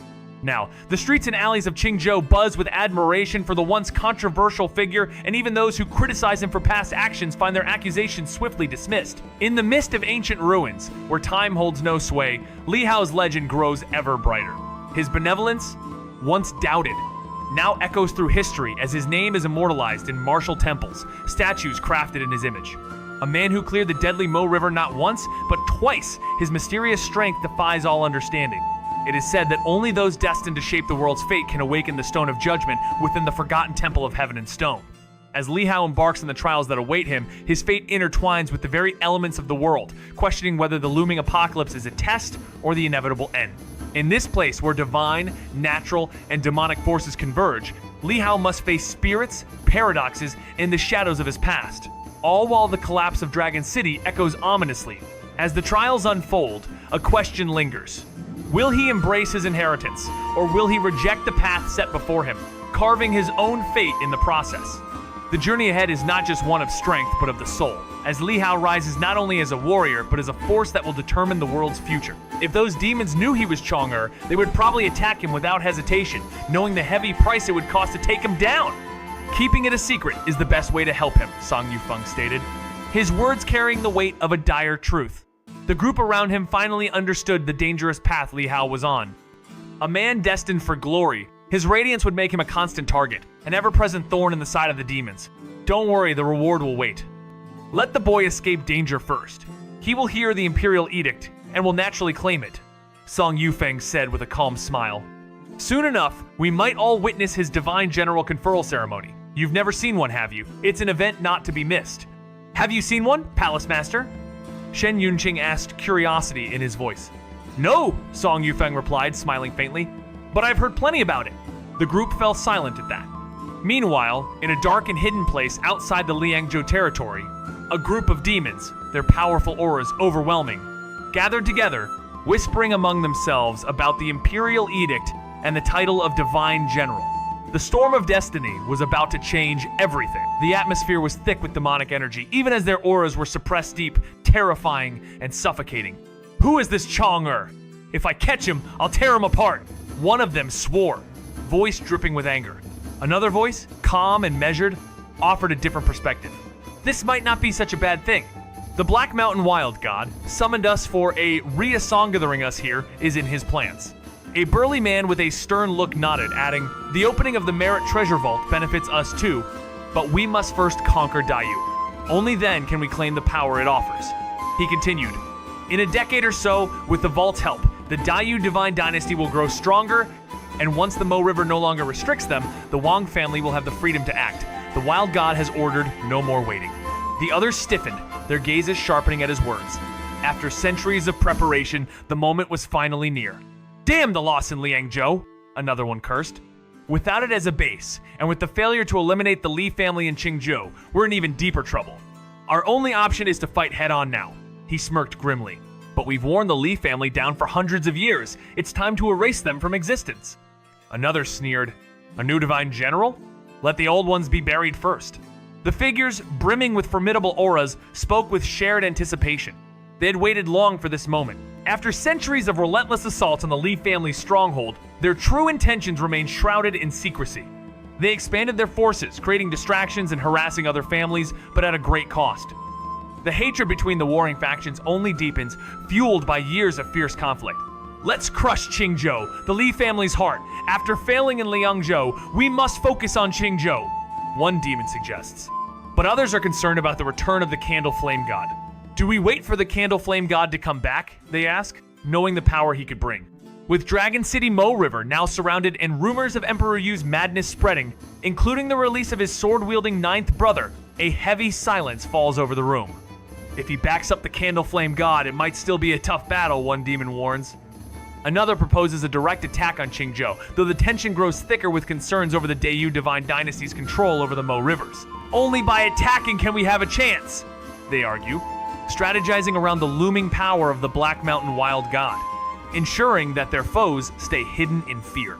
Amidst all the chatter, the Dragon Gate's Great Elder stands resolute, waiting for the final command. A deep voice cuts through the uncertainty. Dragon King, what do you think? The council awaits his verdict. In the absence of the Candle Flame God, the secret meeting became a matter solely for the two families to decide, excluding the demons of the Great Void Realm. Despite the repeated pleas for assistance to rescue their leader, the absence of the Candle Flame God meant that the rest of the Great Void Realm's Demon Kings were not seen as worthy opponents. After the young man had slain 7 Demon Kings, the Great Void Realm suffered immense losses. Without the Candle Flame God, it would no longer remain a dominant power, eventually being consumed by others. Those who refused to submit would meet their demise. Wait for another month, the Dragon King declared after a tense silence, his voice deep with authority. If nothing changes, we shall attack Qingzhou with full force and annihilate the Li clan. The palace master of the sacred palace nodded in agreement, signaling the end of the debate. Meanwhile, in the great wilderness heaven, a lone figure swiftly dashed through a mist-covered valley, landing on a peak. His palm suddenly warmed, and a flash of golden light appeared. It was none other than Li Tiangang, who had been pursuing them. His armor was damaged, and he looked weary, but the wounds inflicted by Li Xiaoran had healed. Surprised, he watched as a gold paper appeared, displaying a message that left him stunned. What was this Merit Treasure Vault? His curiosity led him to a hidden crevice in the rocks, where he probed with his spiritual thought, seeking answers. As the Merit Treasure Vault opens, Mo River becomes an irresistible target for power-hungry forces. The Wang family sees this as an opportunity to regain their lost influence, and whispers of the Empire's fate grow louder. Meanwhile, Li Tiangang, deep in thought, considers the redivision of territories and the return of military power to the Wang family. But the distant roar of a beast jolts him back to reality. Amidst the chaos, his mission remains clear: find Hao-Er. With his heart heavy from memories of his father's dying wails, Li Tiangang leaps into the air, driven by a promise he must keep. In the Ji family's domain, Li Hao, having sensed the brewing tensions, feels indifferent to the changing tides of power. Fame, once a coveted prize, now seems like a burden to him. All he craves is peace, a life free from the shadows of past glories. As the echoes of ancient power reverberate, Ji Yunge charges forward, his impatience unmistakable. Li Hao catches up, a question lingering on his lips. Now that Mo River has disappeared, can you return to your family shrine? The thought of a fleeting homecoming makes his heart heavy, remembering his grandfather's brief visits, a reminder of the sharp sting of distance. I can go back. Ji Yunge replies with a hint of melancholy. But like your grandfather, the Mo River's grip on me runs deep. Once it's gone, so too will I fade. Yet, his voice carries a touch of defiance as he adds, but I'm stronger than your grandfather. I'll linger longer enough to see my old friends. With a carefree gesture, he moves ahead. A ripple of energy forms in the air, and without hesitation, Ji Yunge steps through it. Li Hao follows, only to be met by an unexpected warmth from the crimson vine ring, halting his progress. I can't enter, he murmurs. Just then, Ji Yunge's voice cuts through the barrier. Come in now! As the crimson vine ring touches the opening, Li Hao steps through, the sensation of water brushing against his skin. Before him, the sky bursts with divine light, revealing a majestic sacred mountain, surrounded by floating islands and palatial structures, as if transported to a realm of gods. Li Hao stood frozen, captivated by the sight of the sacred mountain floating in midair, accompanied by small peak show. Was this even possible? At the front, Ji Yunge urged him, move quickly! Li Hao, not daring to delay, followed in haste. Before them stretched an endless staircase, winding like the spine of a white dragon, leading miles toward the edge of the Ji family's domain. At the top stood a towering dragon gate, carved from mystical stone, adorned with dozens of intertwining dragon sits, presence awe-inspiring and imposing. A group of young figures stood before the gate, their clothes exotic, each wearing the ancient Ji symbol on their chest. They stared in surprise as Li Hao and Ji Yunge approached, unsure of their identities. Are you Elder Yunge? One of the older guards gasped in recognition, his excitement palpable. It's me! Ji Yunge smiled faintly. In the past, he would have ignored these younger guards, but now, standing before the familiar sights, nostalgia tugged at his heart. Greetings, Elder Yunge! The others greeted with reverence. Turning to Li Hao, Ji Yunge said, Wait here for me. I need to speak with my old brothers. Li Hao nodded, knowing that this moment, this place, was part of a past he was slowly coming to understand. Li Hao stood frozen, stunned by the floating sacred mountain and its small peak show. Was this possible? Ji Yunge, leading the way, called out, Hurry up! Without hesitation, Li Hao followed closely. Ahead of them, the path stretched endlessly an ancient staircase like a white dragon's spine, winding miles toward the edge of the Ji family's lands. At the summit stood a magnificent dragon gate, carved from strange stone, interwoven with countless dragons, their forms frozen in time. The sheer presence of the gate was overwhelming. As Li Hao and Ji Yunge ascended, a group of young guards wearing the Ji family insignia stood before the gate. They froze at the sight of the pair, unsure of their identities. But then, one elder guard, his eyes widening, spoke. Are you Elder Yunge? Recognizing him, Ji Yunge smiled softly, his gaze nostalgic yet distant. Yes, he replied. As the other guards greeted him with respect, Ji Yun-ge turned to Li Hao and said, "You have a unique status. Stay here while I speak with my old brothers." Li Hao nodded solemnly and bowed slightly, his eyes fixed on the figure before him. "Farewell, senior." The moment lingered, and Ji Yun-ge's expression softened, a hint of understanding passing between them. It was more than just a goodbye, it was the final parting of their paths. His gaze became gentle as he spoke with a faint smile. "Child, it's a pity I won't see you rise as the pride of our Ji family, but your return is enough. With you, our family will shine in the great wilderness, striking fear into the hearts of the ancient clans." He reached out, affectionately patting Li Hao's shoulder. Without another word, he turned, his body a streak of green light, as he shot upwards through the gate, his ascent echoing the journey of his spirit. For decades trapped in the Mo River, he had built a sacred mountain within his heart, a mountain that could never be reached, yet it had been shattered the moment Li Hao arrived. With him, Ji Yun-ge was freed and returned to the true sacred mountain. "Heavenly Dynasty, your third brother has returned!" he declared, his voice resounding across the sacred grounds. "Fourth brother, sixth brother, are you still there?" His voice carried with a promise-y. Ji Yun-ge was back. At that moment, figures rushed from the grand palaces atop the sacred mountain, their eyes wide with shock. The return of one of the three great war gods of the Ji family? Impossible. Third brother? Is it really him? The excitement was palpable as the realization sank in. As the ethereal figure of Ji Yun-ge hovered in midair, a mix of excitement and sorrow flooded the faces of his companions. They rushed forward, their eyes wide with disbelief. "Third brother!" they exclaimed, their voices filled with longing and regret. "Why did you only return now? We searched everywhere, but we couldn't find you." Their hearts ached as they gazed upon the faint apparition of Ji Yun-ge. It was a bittersweet reunion, for they had already mourned his loss after his fall in battle, burying his dismembered body. And yet, despite their search, they had never found his spirit. But now, against all odds, he had returned. With a smile, Ji Yun-ge explained, "Caught by the Mo River. Just my bad luck."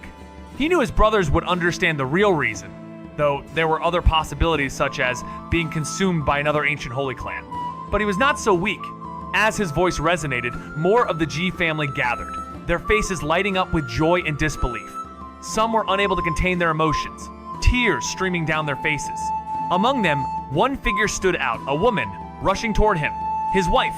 Though their hair had grayed over the years, in his heart, she was still Xiao Mu, the one who had stood by his side through countless battles. As she called out to him, his heart swelled with warmth, the years of separation melting away in this one fleeting moment. Ji Yun-ge's return brings an unexpected flood of emotions. As he appears on the horizon, his figure is rushed with excitement, his disheveled appearance reflecting the journey he's endured. He dashes toward Ji Yun-ge, tears marking his face as he exclaims, "Third brother, you finally returned!" The onlookers, stunned by the sight of Ji Yun-ge's emotional reunion, witness the war god who was thought lost forever, showing vulnerability. The atmosphere is charged with energy as word spreads like wildfire across the floating islands, sparking a frenzy among the Ji family's elite. Everyone gathers at Sacred Mountain, eager to greet the long-lost warrior. In front of the Ji family ancestral hall, a bustling crowd forms, some seeking answers to long-held questions about the past. Ji Yun-ge, surrounded by his family, engages in heartfelt conversations with his brothers and wife, recounting the years apart. The children, though silent, listen with keen attention, curiosity sparkling in their eyes. With every word, the old questions resurface, the echoes of the past, whispering of where Ji Yun-ge had been and how he returned. And amidst the reunion, the answers slowly begin to unravel, offering both closure and new beginnings. A figure, disheveled yet filled with excitement, rushed forward, tears streaming down the old man's face as he shouted, "Third brother, you finally returned!" His joy was shared by the onlookers who had never seen Ji Yun-ge, the once unshakable war god of the Ji family. So vulnerable. Memories of past glories mixed with the overwhelming emotion of the reunion.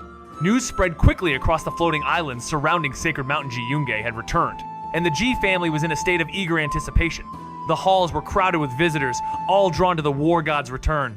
As Ji Yun-ge walked through, reconnecting with family, a mix of questions filled the air. Where had he been? How had he returned? What had happened over the years? His stories, filled with both trials and reasons for his return, left everyone in awe, wondering what new paths lay ahead. When they discovered that Ji Yun-ge had truly been captured by the Ming River, a mixture of shock and relief swept over the group.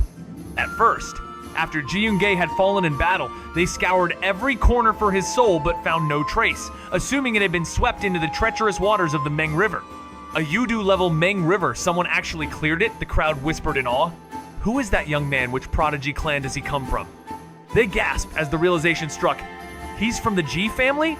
Qing's child? The revelation stunned everyone, especially since the ancient Holy Clan had no interest in the Yudu-level Meng River, understanding that even the Grand Tao of Peace Realm could barely destroy it, let alone clear it entirely. Why would anyone risk such a powerful force, knowing that hunting demons in the Meng River only brought no reward souls vanished once slain, and the river would only open again to release them? It seemed far more worthwhile to hunt great demon kings, whose corpses yielded treasures that enriched the family for generations. Yet, there was another reason the Meng River was avoided the treasure vault sealed during the Holy War, preventing any use of accumulated merits. To clear such a dangerous river would serve no real purpose. What cultivation level must that child possess to clear a Yudu-level Meng River? They marveled, eyes wide with surprise. And Qing actually had a child? We only knew she had married into another race in secret. Who would have thought she had a son? Ji Tianchao and the others exchanged looks filled with complex emotions. Ji Qing, once a renowned warrior in her family, had fallen victim to a savage beast attack, her spirit returning to the ancestral hall rather than drifting into oblivion. Her disappearance was later revealed beyond the great wilderness, heaven, and when she was brought back, it was discovered that she had secretly married someone from another race. The Ji family, out of respect for her father, decided to keep the news quiet among their members, but couldn't prevent its spread among the higher-ups, leading to her imprisonment for 1,000 years as punishment. This sentence, though harsh, was seen as lenient in the family.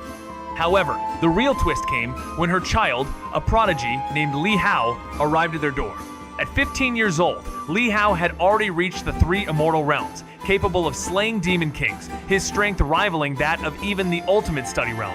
His exceptional talents, both in strength and temperament, were praised by Ji Yunge, who spoke of the immense potential he held.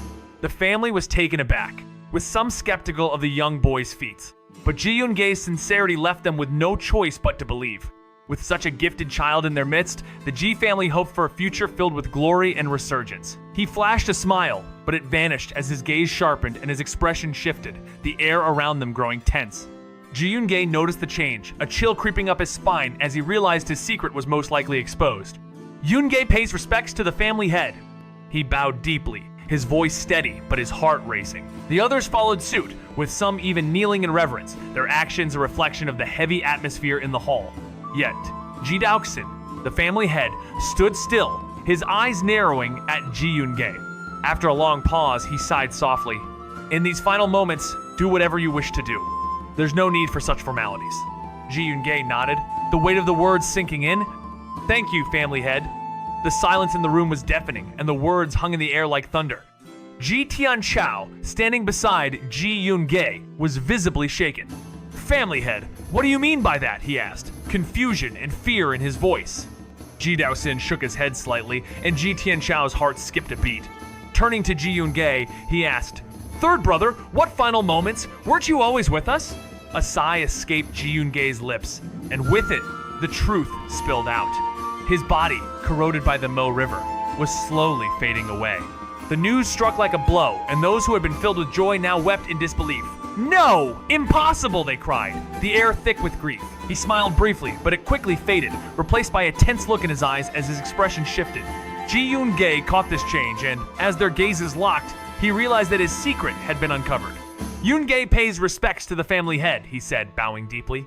Ji Tianchao and the others hurriedly followed suit, and the younger members knelt. In an instant, everyone except Ji Daoxin was bowing or kneeling in front of the family head. Ji Daoxin studied Ji Yunge for a long moment before sighing softly. In these final moments, do as you will. There's no need for such formalities. Ji Yunge's eyes tightened slightly as he nodded. Thank you, family head. The words echoed through the silent hall like thunder on a clear day. Ji Tianchao and the others, standing beside Ji Yunge, trembled, their eyes wide in shock. Family head, what do you mean? They asked, confusion written on their faces. Ji Daoxin shook his head slightly, and Ji Tianchao's heart skipped a beat. Turning to Ji Yunge, he asked, Third brother, what final moments? Haven't you been with us since your return? With a heavy heart, Ji Yunge knew he could no longer hide the truth, and he explained that the Mo River had corroded him to the point of imminent dissolution. The revelation shocked everyone. Those who had shed tears of joy now wept, covering their faces in sorrow. No, impossible! In the depths of sorrow, Ji Tianchao could not accept the cruel fate that separated him from his third brother. As his grief consumed him, he recalled the promise Ji Yunge had made looking after the child. A heart-wrenching realization hit him. This was the final farewell. His words, thick with emotion, rang out. "Third brother, why has it come to this?" Ji Yunge, with a calm yet heavy heart, placed a gentle hand on his shoulder and urged him to step into his role as protector of the Ji family. Despite his own pain, Ji Yunge's wisdom shone through. "You must be strong, Tianchao. Protect the family, but don't be as reckless as I was." In a bittersweet moment, he urged his brother to hold himself together, for both were revered warriors, masters of their fates. The family head, Ji Daoshan, regarded them silently as Ji Yunge, with finality in his voice, entrusted his brother with the future of the Ji family. The promise was made, and Ji Yunge, his heart at peace, bowed deeply, grateful for the understanding and resolution that had passed between them in these final moments. As whispers of Ji Yunge's return echoed, the sacred mountain became a gathering place for many. The news quickly spread that while Ji Yunge had returned, he could not reclaim his place in the ancestral hall and would soon fade away. The soul of the Ji family's war god, trapped in Mo River, had been returned by a mysterious young man. Praise for this young man, Li Hao, spread like wildfire throughout the Ji family, with everyone acknowledging his remarkable talents. Soon, a group of young elites descended from the mountain, rushing down the snow-covered steps toward the vast gate. There, they saw a teenager casually walking in the grass outside, seemingly lost in thought. One of the youths, dressed in luxurious clothes, called out to him, demanding to know if he was the one who had brought back the war god. Li Hao, though irritated by the disrespect, chose silence, not willing to engage with the rude remark. Just as tensions rose, a middle-aged man appeared from behind the group, quickly approaching Li Hao with a warm smile. He was one of Ji Yunge's younger brothers, tasked with escorting Li Hao up the mountain. Li Hao, unfazed and still admiring the sacred land, returned the smile, his calm demeanor a reflection of the journey he was about to embark upon. As news of Ji Yunge's return echoed through the land, the sacred mountain was soon swarmed with eager onlookers. Yet, the people learned that though Ji Yunge had returned, he was unable to step foot into the ancestral hall and would fade away soon. To their surprise, the soul of the war, god of the Ji family, once trapped in the Mo River, had been sent back by a young man. Word of Li Hao's extraordinary talent spread quickly within the Ji family, where many praised him for his brilliance. Not long after, a group of young cultivators descended the mountain, racing toward the mountain gates. They soon found Li Hao standing outside, calmly observing his surroundings. "Hey!" One of the young men in splendid attire called out, "Are you the one who brought the war god back? What are you doing here?" Li Hao turned his head slowly, contemplating a response, but the intense gaze of his interrogator made him silent. Just then, more figures arrived, including a middle-aged man who, upon seeing Li Hao, quickly approached him. "I've been sent to escort you up the mountain," he said warmly. Smiling back, Li Hao greeted him kindly, having patiently waited while admiring the Ji family's sacred grounds. Li Hao found himself in a place that felt both ancient and alive, where the very earth seemed to hum with power. Surrounded by towering trees and lush grass, this was where his mother had once walked. As he pondered the surroundings, Ji Boduan's voice broke the silence, calling him by the name of Ji Leping. Although Li Hao had been ready to share his true identity, the wariness he sensed from those around him prompted him to choose another name, one his mother had prepared but never used. Ji Boduan, initially surprised by the unfamiliar surname, quickly masked his skepticism, remembering the rumors about Li Hao's unusual aura and the praises from the war god of the Ji family. Despite his internal doubts, he led Li Hao up the mountain. But among the onlookers, the name Ji Leping sparked ridicule, as many of them mocked the idea of a foreigner daring to adopt the Ji name. The scene was charged with an unsettling mix of tension and curiosity, as Li Hao's journey into a deeper mystery began. Whispers spread like wildfire, the voices of those around brimming with contempt. "He doesn't even want his father's surname. What audacity! To think he could simply worm his way into our Ji family?" they sneered. "I thought he was supposed to be a genius, as the war god claimed. But it turns out he's just a vile opportunist, using any means to climb the ranks. How disappointing." Some even muttered that he had charmed the war god with sweet word show, else could he have survived the Mo River? Such thoughts made their skin crawl. The younger members, those with pure bloodlines, were especially disdainful of this outsider, mingling with the Ji family through a foreign marriage. The very thought of someone from a humble place claiming superiority over them was maddening. Among them, some were relatives of Ji Yunge, and after hearing these whispers, their disappointment was palpable. The mix of blood was trivial. To disparage one's own heritage, however, was unforgivable. Many followed Li Hao with disgust, feeling as though the sacred grounds of the Ji family were being polluted. If not for his role in bringing Ji Yun-gae back, they would have long rid themselves of such a petty person. As Li Hao followed Ji Boduan into the heart of the sacred mountain, the towering buildings of the Ji family's elite sprawled before him. The sacred mountain was a vast place, stretching like a city unto itself, capable of housing millions. The Ji family's descendants, with average abilities, live in the mountain's foothills, honing their skills in fields like artifact refining, medicine crafting, and talisman making. Others tend to the fields and care for demons, each person fulfilling their duties. At this moment, many members of the Ji family, upon hearing the news, gather to witness Li Hao. The Sacred Mountain's peak is restricted, only open to those summoned, but the word of Ji Yun-gae's actions spreads swiftly, reaching the mid-levels. They now know a young man with Ji bloodline has returned, carrying the war god's legacy. Is he the child of that person? His cultivation level is hard to gauge, but it's certainly impressive. What's the use of being impressive? I heard he changed his surname to Ji. His motives for traveling here are clear. Maybe his journey through the Mo River was aided by his family's support. If only we could find where the war god Yun-gae was held. We'd have crossed it long ago. These murmurs filled the air, and though Li Hao would have normally ignored such talk from the younger generation, the presence of many middle-aged individuals mocking him made his eyes cold. Is this how the Ji family treats its guests? He asked. Ji Boduan, who had been silent, smiled wryly upon hearing Li Hao. He understood the murmurs. Li Hao's decision to take his mother's surname was seen as an act of disdain. Although Ji Boduan was aligned with Li Hao, supporting him was not without internal difficulty. Despite understanding the murmurs around him, Li Hao remained quiet as the commander gave a stern command. Disperse, all of you! There's nothing to discuss! Clear the way! With a sharp motion, he signaled the crowd to scatter before turning to Li Hao. Follow me. Leading him into a grand hall, the commander spoke again. Rest here. War God Yun-gae is speaking with the family head about your situation. When it's time for you to join the Ji family, I'll inform you. With that, the commander left, gently closing the doors behind him. Li Hao stood still, his mind heavy with the rumors he'd overheard, knowing explanations would be futile. His only goal was to find his mother and help her, then leave. He knew well the Dayu Divine Dynasty's vulnerability to demon attacks. Though not a member of the Li family, he, as a human, would lend his strength to protect it. Moreover, he had yet to repay the Emperor's kindness.